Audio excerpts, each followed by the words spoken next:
નમસ્કાર વિદ્યાર્થીઓ, semester 1 paper number 5 એમાં યુનિટ 2 એમાં આપણે આગળ જોયું કે જે સમુદાય છે એનું મહત્વ, એના પ્રકારો. હવે ત્યાર પછી આપણે જે સમુદાય અથવા સ્થાનિક સમુદાય જે છે એની શૈક્ષણિક સંસ્થાઓ ઉપર કયા કયા પ્રકારે અસર થાય છે, તો એમાં મુખ્યત્વે શૈક્ષણિક સંસ્થાની 3 પ્રકારે અસર થાય છે. તો જે પ્રથમ પ્રકાર છે એમાં પેટા પ્રકારો આવશે 4. તો પ્રથમ પ્રકાર છે સ્થાનિક સમુદાયના કદની અસર. કે જે સમુદાય છે એનું કદ નાનું અને મોટું એનો આધાર છે શિક્ષણ સંસ્થાઓ ઉપર રાખે છે કે નાના કદમાં કેવી અસર થાય, મોટા કદના સમુદાય હોય તો ત્યાં કયા પ્રકારનું શિક્ષણ જોવા મળે છે. તો એમાં આપણે જોઈએ સ્થાનિક સમુદાયના કદની અસર. એમાં પ્રથમ ટોપિક છે શિક્ષણ સંસ્થાની સંખ્યા પર પડતી અસર. કે જે સમુદાય છે એમાં જે કદ છે એમાં નાના મોટા કદના આધારે જે સંખ્યાઓ છે એના આધારે અસર થાય છે. જેમ કે આપણે જોઈએ તો નાનો સમુદાય હોય તો ત્યાં શૈક્ષણિક સંસ્થાઓ છે ઓછી હોય. ગામડું હોય, કસ્બો હોય તો ત્યાં શૈક્ષણિક સંસ્થાઓ ઓછી હોય. ટેકનિકલ શિક્ષણ છે પ્રમાણમાં ઓછું જોવા મળતું હોય, એની સંસ્થાઓ ઓછી હોય. અન્ય કોર્સનું શિક્ષણ ઓછું હોય. જ્યારે મોટો સમુદાય છે, શહેર છે, મેગા સિટી છે, તો એમાં ટેકનિકલ કોર્સ અને શૈક્ષણિક સંસ્થાઓ છે એનું પ્રમાણ આપણને વધારે જોવા મળે. તો આના આધારે થઈ અને પણ શિક્ષણ પર ઘણી બધી અસરો થાય છે. જેમ કે નાનો સમુદાય હોય તો નાના સમુદાયમાં પ્રાથમિક સ્કૂલ 1 થી 4 ધોરણ અથવા 8 ધોરણ સુધીની જોવા મળે છે. જ્યારે મોટો સમુદાય હોય તો ત્યાં એનાથી વધારે શિક્ષણની સ્કૂલો છે, સંસ્થાઓ છે જોવા મળે. બીજું કે મોટા સમુદાયમાં જેમ કે અંગ્રેજી માધ્યમવાળી શાળાઓ પણ હોય, પ્રાદેશિક માધ્યમની શાળાઓ પણ હોય, પ્રાદેશિક ભાષામાં પણ શિક્ષણ આપવામાં આવે. જે ખ્રિસ્તી મિશન દ્વારા ચાલતી સ્કૂલો હોય, પ્રાઇવેટ સંસ્થાઓ હોય, તો એના લીધે થઈ અને ત્યાં જે સમુદાય છે એનું પ્રમાણ મોટું, એટલે સંસ્થાઓનું પ્રમાણ પણ મોટું જોવા મળે છે. એટલે શિક્ષણનો વિશાળ સ્ત્રોત છે ત્યાં ઊભો થતો જોવા મળે છે. જ્યારે નાના સમુદાયમાં એ બાબત છે એ આપણને જોવા નથી મળતી. જ્યારે મોટા સમુદાયમાં વિજ્ઞાન, વાણિજ્ય, વિજ્ઞાન, કાયદાની કોલેજો, ઇજનેરી, તબીબી, ફાર્મસી કોલેજો, ડિપ્લોમાનું સ્તર પણ ઊંચું રહેતું એવી કોલેજો છે, માધ્યમિક, ઉચ્ચ માધ્યમિક શિક્ષણ. તો આવા મોટા સમુદાયમાં આવી સંસ્થાઓનું પ્રમાણ છે જોવા મળે છે. જ્યારે નાના સમુદાયમાં એ વિવિધતા છે એ આપણને જોવા નથી મળતી. કેટલાક સમુદાયમાં ફક્ત 7 ધોરણ સુધીનું શિક્ષણ આપણને જોવા મળે કે જે નાના સમુદાયમાં આવી રીતના હોય છે. તો હવે 7 ધોરણ પછી નાના સમુદાયના જે વિદ્યાર્થીઓ છે એને આગળ અભ્યાસ માટે આગળ મોટા સમુદાયમાં જવું પડતું હોય છે, અથવા અન્ય માધ્યમ અંગ્રેજી માધ્યમનો અભ્યાસ કરવા માટે એને મોટા સમુદાયમાં જવું પડે. અને આના લીધે થઈ અને આર્થિક રીતે નબળા જે વાલીઓ છે એના સંતાનો છે એને સારું ગુણવત્તાવાળું શિક્ષણ ન મળી શકે, આવા પ્રશ્ન પણ ઊભા થતા હોય છે. અથવા આગળ જવા માટે થઈ અને મોટા સમુદાયમાં એટલે શહેરોમાં શિક્ષણ મેળવવા માટે નબળી પરિસ્થિતિ હોવાના કારણે અધવચ્ચે શિક્ષણ છોડી દેવાનું, આવી બાબતો પણ સામે આવે છે. જ્યારે દીકરીઓની બાબતમાં આ વધારે જોવા મળેલું કે અન્ય જગ્યાએ મોટા સમુદાયમાં અભ્યાસમાં દીકરીઓને બહુ ઓછા પ્રમાણમાં મોકલવામાં આવે, ત્યાં એકલું રહેવું, કઈ રીતના શિક્ષણ મેળવવું, તો આ સમજણનો અભાવ છે એ જોવા મળેલો છે. એટલે મોટા સમુદાયમાં શૈક્ષણિક સંસ્થાઓ છે વધારે હોય છે, કદ મોટું હોય છે, ત્યાં ભૌતિક સુખ સુવિધા અને સગવડવાળી શૈક્ષણિક સંસ્થાઓ હોય છે. નાના સમુદાયમાં એ ગામડાઓમાં એવી સંસ્થાઓ છે એનું પ્રમાણ છે ઓછું જોવા મળે. કે આ છે શિક્ષણ સંસ્થાની સંખ્યા પર પડતી અસર. એટલે કદના આધારે પણ શૈક્ષણિક સંસ્થાઓમાં ક્યાંક ને ક્યાંક સમુદાયની અસર છે આપણને જોવા મળે છે. ત્યાર પછી મહત્વનું છે શિક્ષક વિદ્યાર્થી અને શિક્ષક વાલીઓના સંપર્ક પર પડતી અસર. કે જે કદ છે એના આધારે શિક્ષક અને વિદ્યાર્થી વચ્ચેનો સંપર્ક અને વાલી વચ્ચેનો સંપર્ક, એની પણ સમુદાયના કદના આધારે આપણને અસર જોવા મળે છે. જેમ કે નાનો સમુદાય હોય તો નાના સમુદાયમાં જે શિક્ષકો છે એ અન્ય મોટા સમુદાયમાંથી અહીંયા એ અપડાઉન કરતા હોય, તો એ રોજની જે આવક જાવક છે, તો એ આવક જાવકના આધારે મોટાભાગનો સમય છે રસ્તામાં શિક્ષકોને જતો હોય. એટલે જે શિક્ષકો છે વિદ્યાર્થીઓ સાથે ઓછો સંપર્કમાં હોય છે અથવા વાલીઓ સાથે પણ ઓછા સંપર્કમાં આવે એવું જોવા મળે છે. ત્યાર પછી જે વિદ્યાર્થીઓ છે એ અન્ય સમુદાયમાં, એટલે કે મોટા સમુદાયમાં ઉચ્ચ શિક્ષણ લેવા માટે થઈ ગામડામાંથી તાલુકા કક્ષાએ અથવા મોટા સમુદાયમાં કે શહેરમાં અભ્યાસ માટે આવક જાવક કરતા હોય, તો ત્યાં પણ છે તો એને મોટાભાગનો સમય છે રસ્તામાં જતો હોય અથવા વાહન છે એ વાહનમાં અનિયમિતતા રહેતી હોય, તો દૂર દૂરથી જે આવક જાવક કરતા હોય એનો સંપર્ક છે અપરોક્ષ રહેતો હોય, અવૈયક્તિક રહેતો હોય અથવા ઉપર છલો રહેતો હોય.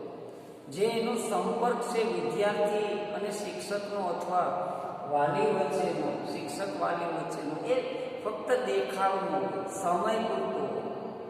કારણ કે એ વસ્તુ છે સમુદાયના લીધે એની અસર પડે છે. જ્યારે શહેરી સમુદાય કરતાં કસ્બા તેમજ ગ્રામ સમુદાયોના શિક્ષકો, વિદ્યાર્થીઓ, વાલીઓ, એમના કુટુંબો એ છે એ વધારે નજીક જોવા મળે છે. જ્યારે શહેરી વિસ્તારમાં જે વિદ્યાર્થી અથવા વાલીઓ છે એ એમાં નજીક હોવું જોઈએ, જે લાગણીનું શિક્ષણ હોવું જોઈએ, આપણને ઓછું જોવા મળે છે. કારણ કે ત્યાં સમુદાયનું પ્રમાણ વધારે હોય એટલે સંબંધો છે એ ઉપર છલા આપણને જોવા મળે છે. એ ઉપર છલા સંબંધોના લીધે શિક્ષણની ગુણવત્તા ઉપર ક્યાંક ને ક્યાંક એ અસર રહેતી હોય અને એ છે શૈક્ષણિક સિદ્ધિ જે વિદ્યાર્થીઓની છે એને વધારવા અથવા ઘટાડવામાં પણ અગત્યનો ભાગ ભજવે છે. એટલે સંપર્ક પણ મહત્વની અસર કરે છે સમુદાયનું જે કદ છે એમાં, નાના મોટા કદના આધારે.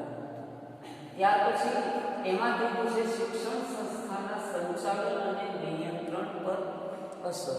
કે કદના આધારે જે સંસ્થાઓનું સંચાલન છે એના ઉપર અસર થાય છે.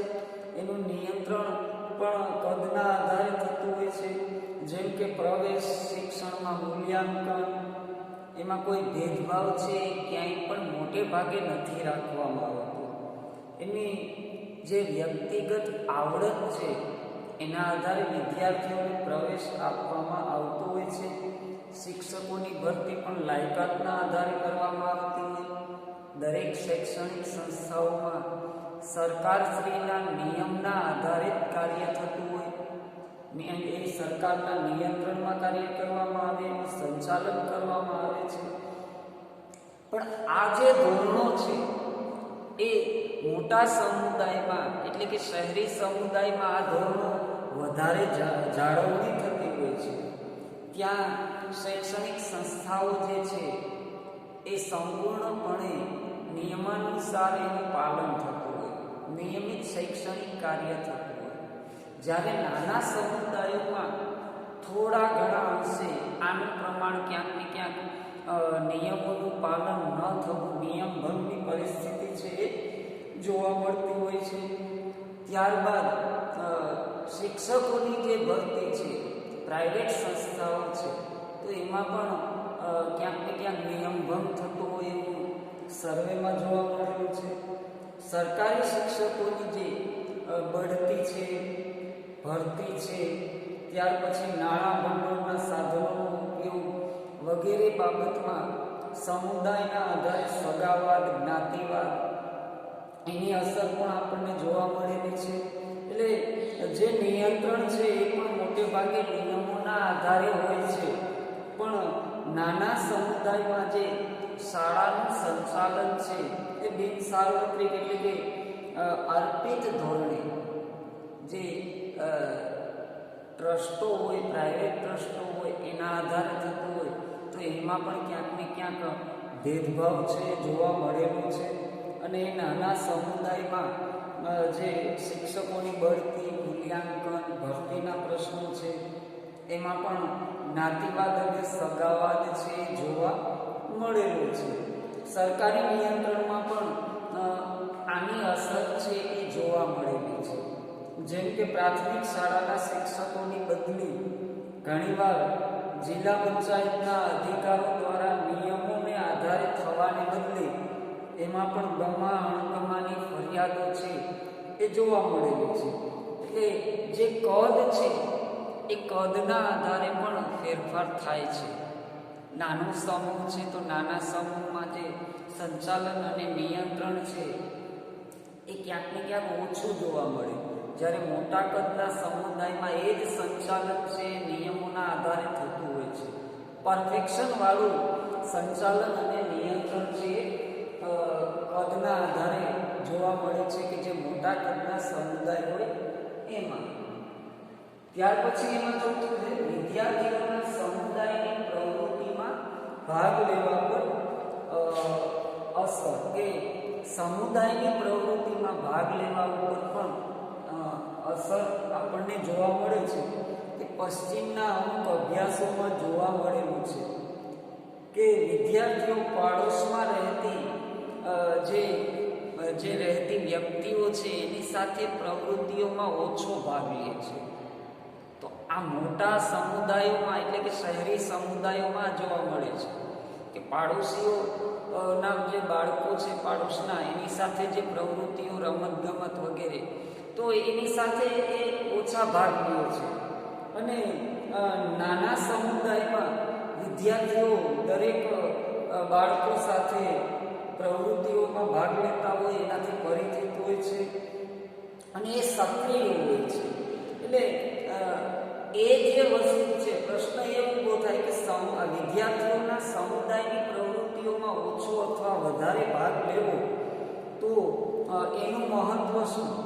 તો સમાજશાસ્ત્રી દ્રષ્ટિએ જોઈએ તો જે વિદ્યાર્થીઓ સામુદાયિક પ્રવૃત્તિઓમાં વધારે ભાગ લે છે એના કૌશલ્યોનો વિકાસ છે વધારે થાય છે, અને ઓછો ભાગ લે એનો વિકાસ ક્યાંક ને ક્યાંક રૂંધાતો જાય છે. વધારે ભાગ લેતા સામુદાયિક પ્રવૃત્તિઓમાં વધારે ભાગ લેતા વિદ્યાર્થીઓ વચ્ચે આંતર સંબંધોનો એક વિકાસ થાય છે, અને એ છે એ શાળામાં અને અભ્યાસમાં એને અનુકૂલન સાધવામાં સહાયરૂપ બનતો હોય છે. એટલે આને લીધે થઈ અને એની સિદ્ધિઓ છે એની ઉપર પણ એની ઘણી બધી અસરો આપણને જોવા મળે છે. અને એના કૌશલ્યો છે એ ક્યાંક ને ક્યાંક આડકતરી રીતે વિકસે છે, અને શૈક્ષણિક સિદ્ધિઓ છે એની આવડતો છે એમાં એને વિકસાવવામાં સહાયરૂપ બને છે. અને સમુદાયની પ્રવૃત્તિઓમાં ભાગ ન લેનાર વિદ્યાર્થીઓને જે છે એની શૈક્ષણિક સિદ્ધિઓમાં, એના કૌશલ્ય વિકાસમાં ક્યાંક ને ક્યાંક થોડી ઉણપ છે જોવા મળેલી છે. કે જે પ્રવૃત્તિઓમાં ભાગ લેવો એની પણ સમુદાયો ઉપર અસર રહે છે, કે નાના સમુદાય અને મોટા સમુદાય. કારણ કે નાના સમુદાયમાં રહેતા બાળકો છે એ મુક્તપણે દરેક પ્રવૃત્તિઓમાં ભાગ લેતા હોય છે. અને મોટા સમુદાયોમાં ક્યાંક ને ક્યાંક એની ઉપર વાતાવરણ અથવા માતા પિતાનું નિયંત્રણ જોવા મળે છે. તો આના આધારેથી અને એના અમુક કૌશલ્યોનો જે વિકાસ થવો જોઈએ એ જોવા નથી મળતો. તો આ છે કદના આધારે જે સમુદાયની કેવી અસર થાય છે આપણે જોયું.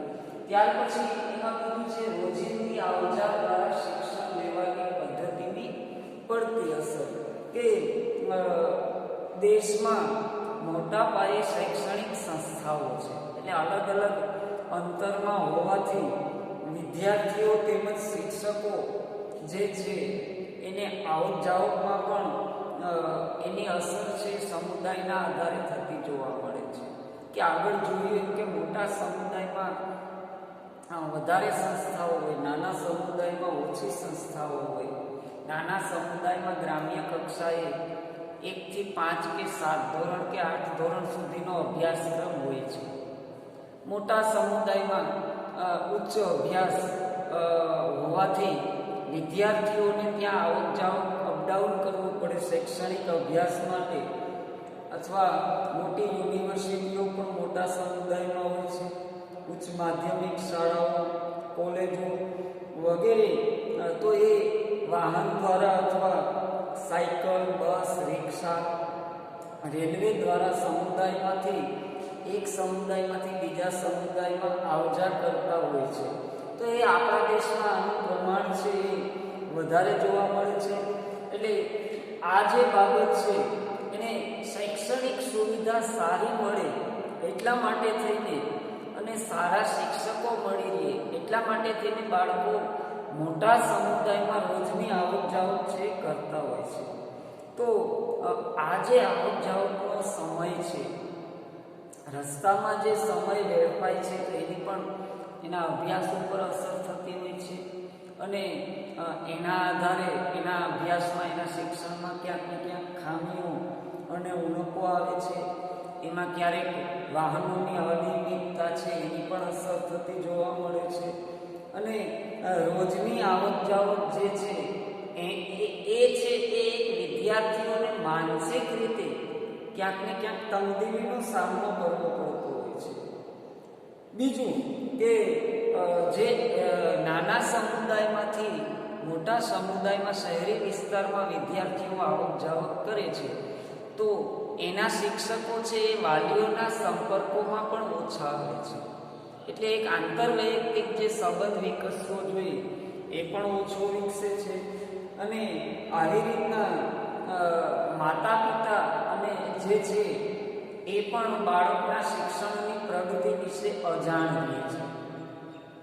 એટલે આ બાબત પણ આપણને જોવા મળે છે.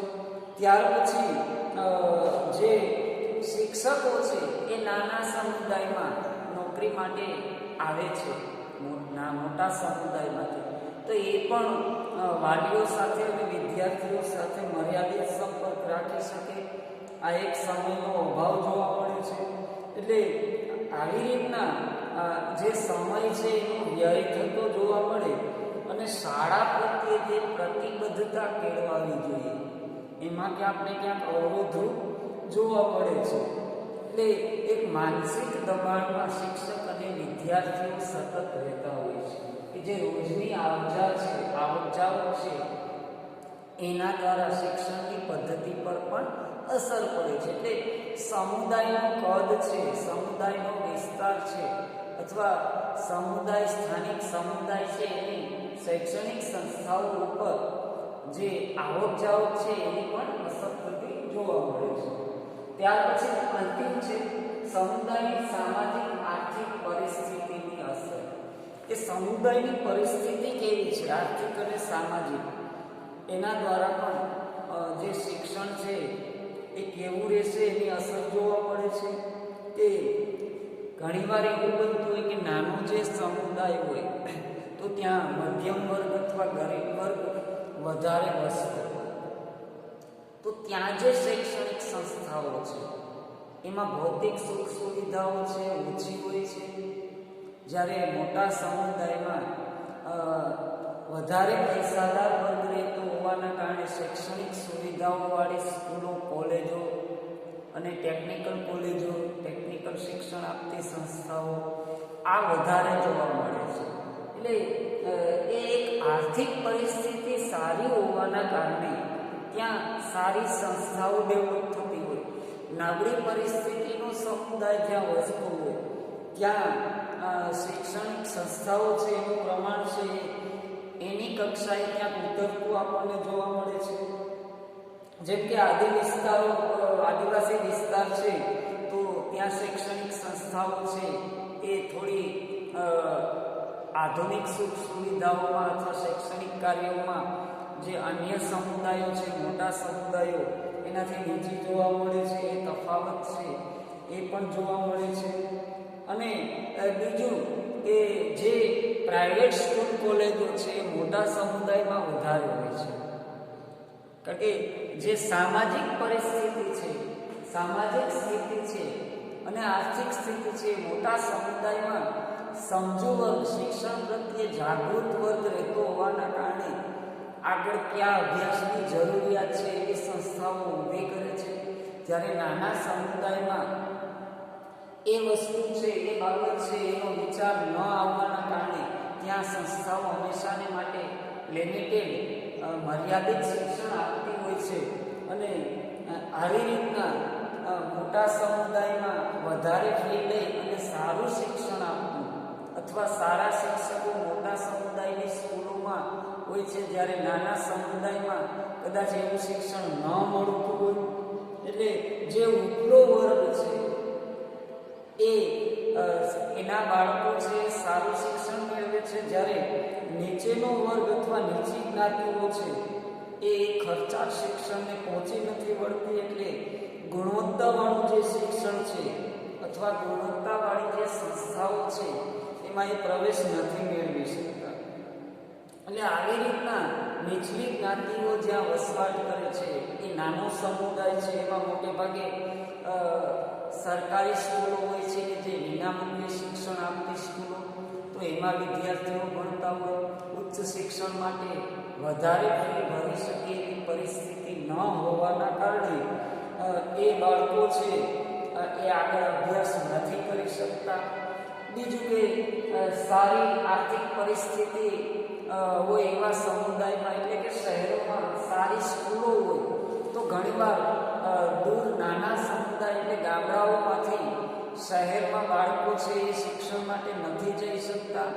ત્યાં રહેવાની સુવિધા મોંઘી હોય છે, શિક્ષણ ફી મોંઘી હોય, અથવા આવ જાવ કરવા માટે તેની વાહન વ્યવહારની સુવિધા પણ ના હોય. એટલે એ બાબત પણ એક અભ્યાસમાં જોવા મળે છે. તો આવી રીતના જે સ્થાનિક સમુદાય છે એ શૈક્ષણિક સંસ્થાઓ ઉપર આ રીતના અસર થાય છે કે સમુદાયના કદના આધારે શિક્ષણમાં અને સંસ્થાઓમાં ક્યાંક ક્યાંક ઘણો બધો આપણને તફાવત છે જોવા મળે છે. તો અહીં જે શૈક્ષણિક સંસ્થાઓની અસરો છે એ પૂર્ણ થાય છે.